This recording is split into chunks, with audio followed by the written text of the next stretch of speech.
To the selfless Spartans, I love you all. To my good people, please join us. The Book of Daniel, Daniel 1. Daniel and his friends obey God.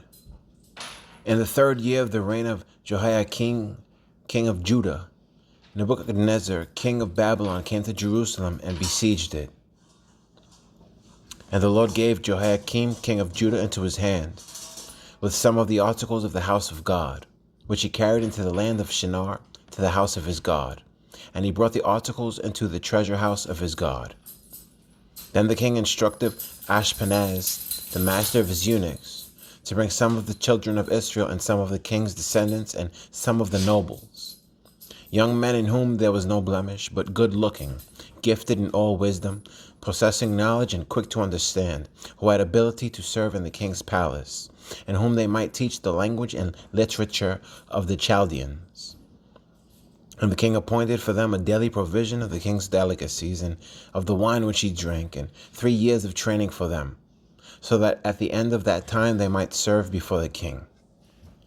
Now from among those of the sons of Judah were Daniel, Hananiah, Mishael, and Azariah. To them the chief of the eunuchs gave names.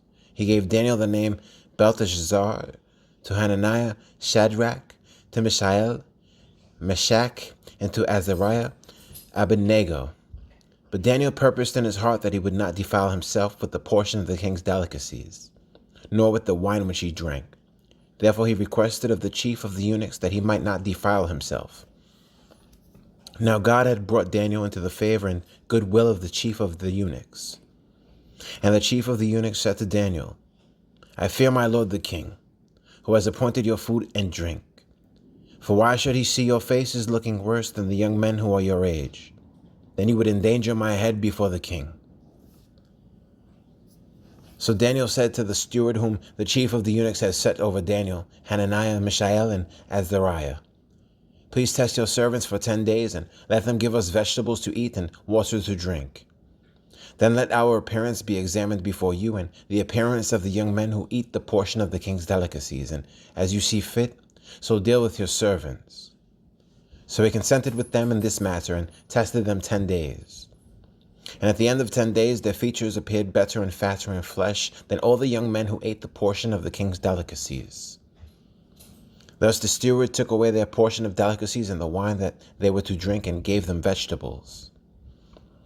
As for these 4 young men, God gave them knowledge and skill in all literature and wisdom, and Daniel had understanding in all visions and dreams. Now at the end of the days, when the king had said that they should be brought in, the chief of the eunuchs brought them in before Nebuchadnezzar.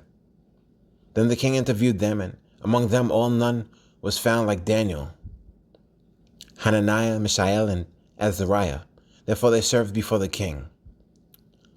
And in all matters of wisdom and understanding about which the king examined them, he found them 10 times better than all the magicians and astrologers who were in all his realm. Thus Daniel continued until the 1st year of King Cyrus. Daniel 2. Nebuchadnezzar's dream. Now in the 2nd year of Nebuchadnezzar's reign, Nebuchadnezzar had dreams, and his spirit was so troubled that his sleep left him. Then the king gave the command to all the magicians, the astrologers, the sorcerers, and the Chaldeans to tell the king his dreams. So they came and stood before the king. And the king said to them, I have had a dream, and my spirit is anxious to know the dream. Then the Chaldeans spoke to the king in Aramaic, O king, live forever. Tell your servants the dream, and we will give the interpretation.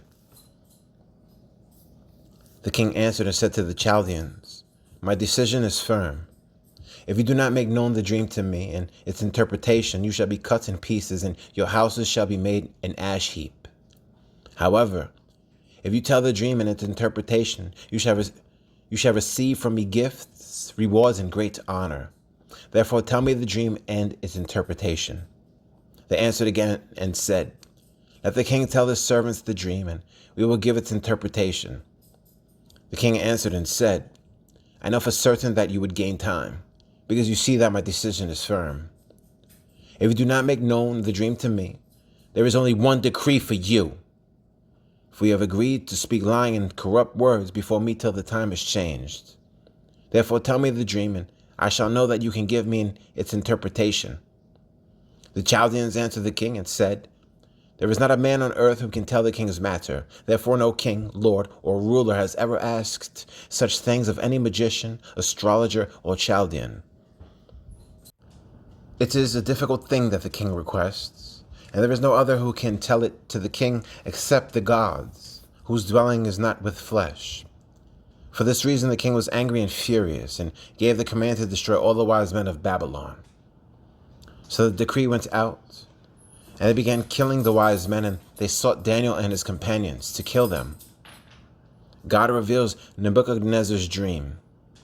Then with counsel and wisdom Daniel answered Arioch, the captain of the king's guard, who had gone out to kill the wise men of Babylon. He answered and said to Arioch, the king's captain, "Why is the decree from the king so urgent?" Then Arioch made the decision known to Daniel. So Daniel went in and asked the king to give him time, that he might tell the king the interpretation. Then Daniel went to his house and made the decision known to Hananiah, Mishael, and Azariah his companions, that they might seek mercies from the God of heaven concerning this secret, so that Daniel and his companions might not perish with the rest of the wise men of Babylon.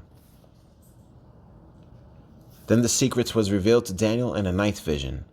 So Daniel blessed the God of heaven. Daniel answered and said, "Blessed be the name of God forever and ever, for wisdom and might are his. And he changes the time and the seasons. He removes kings and raises up kings. He gives wisdom to the wise and knowledge to those who have understanding. He reveals deep and secret things. He knows what is in the darkness, and light dwells with him. I thank you and praise you, O God of my fathers. You have given me wisdom and might, and have now made known to me what we asked of you, for you have made known to us the king's demand." Daniel explains the dream.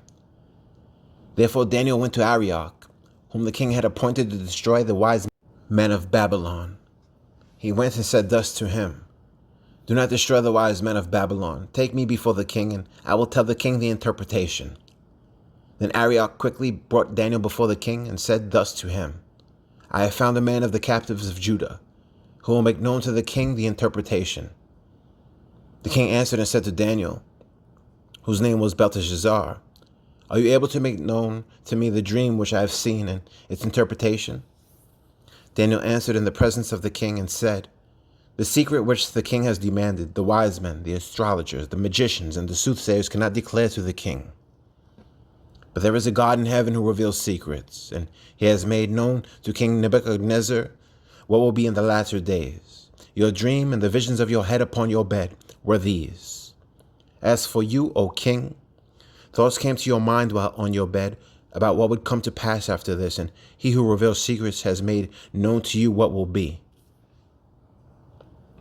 But as for me, this secret has not been revealed to me because I have more wisdom than anyone living.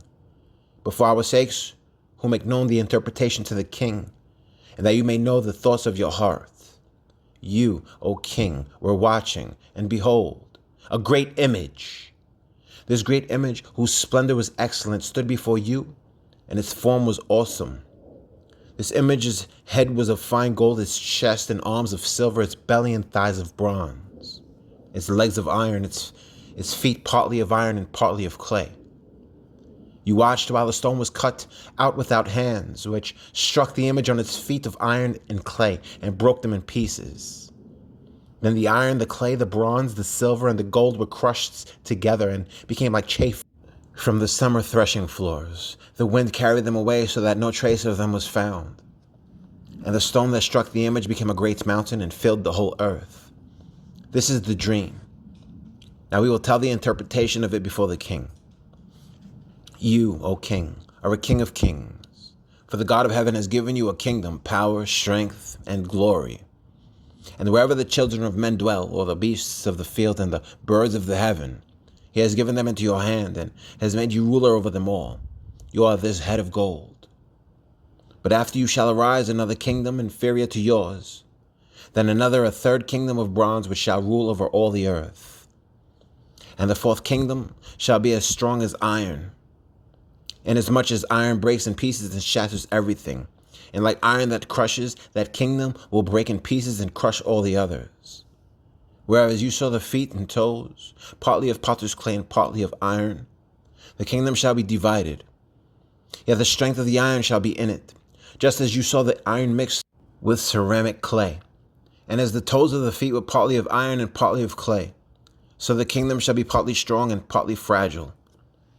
As you saw iron mixed with ceramic clay, they will mingle with the seed of men, but they will not adhere to one another, just as iron does not mix with clay. And in the days of these kings, the God of heaven will set up a kingdom, which shall never be destroyed. And the kingdom shall not be left to other people. It shall break in pieces and consume all these kingdoms, and it shall stand forever. And as much as you saw that the stone was cut out of the mountain without hands, and that it broke in pieces the iron, the bronze, the clay, the silver, and the gold, the great God has made known to the king what will come to pass after this. The dream is certain, and its interpretation is sure. Daniel and his friends promoted. Then King Nebuchadnezzar fell on his face, prostrate before Daniel, and commanded that they should present an offering and incense to him. The king answered Daniel and said, "Truly your God is the God of gods, the Lord of kings, and the revealer of secrets, since you could reveal this secret." Then the king promoted Daniel and gave him many great gifts. And he made him ruler over the whole province of Babylon and chief administrator over all the wise men of Babylon. Also Daniel petitioned the king, and he set Shadrach, Meshach, and Abednego over the affairs of the province of Babylon, but Daniel sat in the gate of the king. Daniel 3. The image of gold. Nebuchadnezzar the king made an image of gold whose height was 60 cubits and its width 6 cubits. He set it up in the plain of Dura in the province of Babylon. And King Nebuchadnezzar sent word to gather together the satraps, the administrators, the governors, the counselors, the treasurers, the judges, the magistrates, and all the officials of the provinces to come to the dedication of the images which King Nebuchadnezzar had set up. So the satraps, the administrators, the governors, the counselors, the treasurers, the judges, the magistrates, and all the officials of the provinces gathered together for the dedication of the image that King Nebuchadnezzar had set up. And they stood before the image that Nebuchadnezzar had set up. Then a herald cried aloud, "To you it is commanded, O peoples, nations, and languages, that at the time you hear the sound of the horn, flute, harp, lyre, and psaltery, and symphony with all kinds of music, you shall fall down and worship the gold image that King Nebuchadnezzar has set up.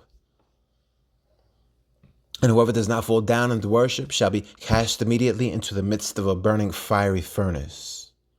So at that time, when all the people heard the sound of the horn, flute, harp, and lyre, and symphony with all kinds of music, all the people, nations, and languages fell down and worshipped the gold image which King Nebuchadnezzar had set up. Daniel's friends disobeyed the king. Therefore at that time certain Chaldeans came forward and accused the Jews. They spoke and said to King Nebuchadnezzar, "O king, live forever. You, O king, have made a decree that everyone who hears the sound of the horn, flute, harp, lyre, and psaltery, and symphony with all kinds of music, shall fall down and worship the gold image. And whoever does not fall down and worship shall be cast into the midst of a burning fiery furnace. There are certain Jews whom you have set over the affairs of the province of Babylon, Shadrach, Meshach, and Abednego. These men, O king, have not paid due regard to you. They do not serve your gods or worship the gold image which you have set up." Then Nebuchadnezzar, in rage and fury, gave the command to bring Shadrach, Meshach, and Abednego. So they brought these men before the king. Nebuchadnezzar spoke, saying to them, "Is it true, Shadrach, Meshach, and Abednego, that you do not serve my gods or worship the gold images which I have set up? Now if you are ready at the time you hear the sound of the horn, flute, harp, lyre, and psaltery, and symphony with all kinds of music, and you fall down and worship the image which I have made, good. But if you do not worship, you shall be cast immediately into the midst of a burning fiery furnace. And who is God who will deliver you from my hands?" Shadrach, Meshach, and Abednego answered and said to the king, "O Nebuchadnezzar, we have no need to answer you in this matter. If that is the case, our God whom we serve is able to deliver us from the burning fiery furnace, and he will deliver us from your hand, O king. But if not, let it be known to you, O king, that we do not serve your gods, nor will we worship the gold image which you have set up. Saved in fiery trial. Then Nebuchadnezzar was full of fury, and the expression of his face changed towards Shadrach, Meshach, and Abednego. He spoke and commanded that they heat the furnace 7 times more than it was usually heated. And he commanded certain mighty men of valor who were in his army to bind Shadrach, Meshach, and Abednego and cast them into the burning fiery furnace. And these men were bound in their coats, their trousers, their turbans, and their other garments, and were cast into the midst of the burning fiery furnace. Therefore, because the king's command was urgent and the furnace exceedingly hot, the flame of the fire killed those men who took up Shadrach, Meshach, and Abednego. And these 3 men, Shadrach, Meshach, and Abednego, fell down bound into the midst of the burning fiery furnace. Then King Nebuchadnezzar was astonished, and he rose in haste and spoke, saying to his counselors, "Did we not cast 3 men bound into the midst of the fire?" They answered and said to the king, "True, O king." "Look," he answered, "I see 4 men loose, walking in the midst of the fire, and they are not hurt, and the form of the 4th is like the Son of God." Nebuchadnezzar praises God. Then Nebuchadnezzar went near the mouth of the burning fiery furnace and spoke, saying, "Shadrach, Meshach, and Abednego, servants of the Most High God, come out and come here." Then Shadrach, Meshach, and Abednego came from the midst of the fire. And the satraps, the administrators, governors, and the king's counselors gathered together, and they saw these men on whose bodies the fire had no power. The hair of their head was not singed, nor were their garments affected, and the smell of fire was not on them. Nebuchadnezzar spoke, saying, "Blessed be the God of Shadrach, Meshach, and Abednego, who sent his angel and delivered his servants who trusted in him. And they have frustrated the king's word, and yielded their bodies, that they should not serve nor worship any god except their own God. Therefore I make a decree that any people, nation, or language which speak anything amiss against the God of Shadrach, Meshach, and Abednego shall be cut in pieces, and their houses shall be made an ash heap, because there is no other God who can deliver like this." Then the king promoted Shadrach, Meshach, and Abednego in the province of Babylon.